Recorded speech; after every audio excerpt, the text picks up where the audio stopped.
नमस्कार, आदाब, जय हिंद दोस्तों। चलिए जानते हैं 7 मार्च के दिन भर की ताज़ा छोटी बड़ी खबरें फटाफट अंदाज में। उससे पहले आपने वीडियो को लाइक नहीं किया तो लाइक कर लें, चैनल पे नए हैं तो चैनल को सब्सक्राइब कर लीजिए और साथ में नोटिफिकेशन भी ऑन कर लीजिए। तो चलिए वीडियो को स्टार्ट करते हैं।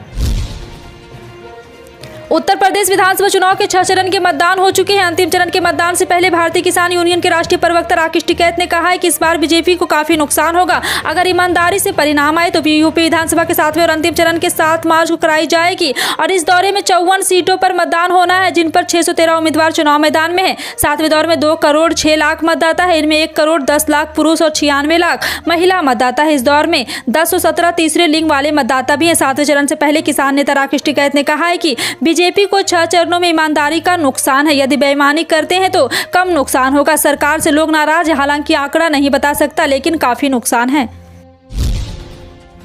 बिहार विधानसभा उपचुनाव की तरह विधान परिषद चुनाव में भी महागठबंधन में शामिल दल अलग अलग चुनाव लड़ेंगे। पहले राजद ने 24 सीटों की घोषणा की और अब कांग्रेस ने उसके खिलाफ 8 उम्मीदवारों को मैदान में उतार दिया है। बिहार विधान परिषद के चुनाव में राजद उम्मीदवार के सामने कांग्रेस के उम्मीदवार खड़े होंगे। बता दें कि कांग्रेस के अंतरिम अध्यक्ष सोनिया गांधी के निर्देश पर राष्ट्रीय महासचिव मुकुल वासनिक ने 8 सीटों पर उम्मीदवारों की घोषणा कर दी है। इससे पहले कई बार कांग्रेस नेताओं ने लालू प्रसाद से मुलाकात की कोशिश की है, पर लालू ने मुलाकात नहीं की है। इससे नाराज कांग्रेस विधायक दल के नेता अजित शर्मा ने दिल्ली में ही कहा था कि कांग्रेस सभी 24 सीटों पर उम्मीदवार उतारेगी। अब उसे 8 सीटों पर उम्मीदवार घोषित कर दिए हैं।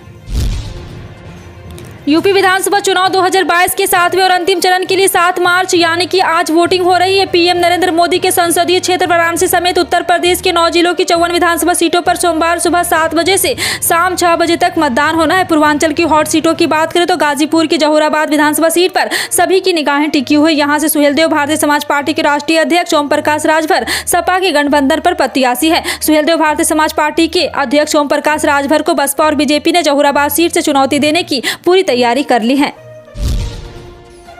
देश के 5 राज्यों में विधानसभा चुनाव की इस सप्ताह आने वाले परिणामों से केवल यह फैसला नहीं होगा कि इस राज्य के अगले मुख्यमंत्री कौन होंगे, बल्कि इसका असर संभवतः इस साल के अंत में होने वाले राष्ट्रपति पद के चुनाव में भी होगा। राष्ट्रपति रामनाथ कोविंद का कार्यकाल 24 जुलाई को समाप्त होगा और 10 मार्च को उत्तर प्रदेश, पंजाब, उत्तराखंड, मणिपुर, गोवा विधानसभा के चुनाव परिणाम का फैसला करेंगे कि राष्ट्रपति पद के चुनाव में किस पार्टी या गठबंधन का निर्णायक भूमिका रहेगी।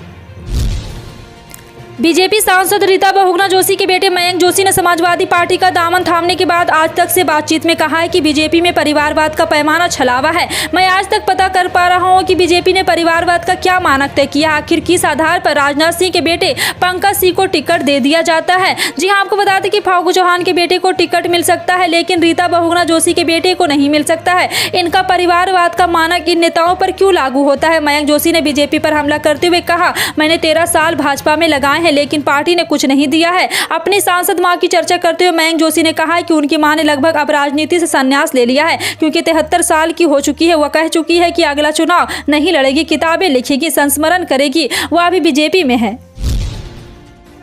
रूस यूक्रेन युद्ध के चलते वैश्विक बाजार में गेहूं की मांग बढ़ गई है। भारत ने अब तक 66 लाख टन गेहूं का निर्यात पूरा कर लिया है, जो अब तक का सर्वाधिक है। केंद्रीय खाद्य सचिव सुधांशु पांडे ने बताया कि चालू रबी सीजन में गेहूं की रिकॉर्ड पैदावार होने वाली है। आगामी अप्रैल से नया गेहूं बाजार में उतर जाएगा। अनुमान है कि चालू सीजन में 70 लाख टन से अधिक गेहूं का निर्यात हो सकता है।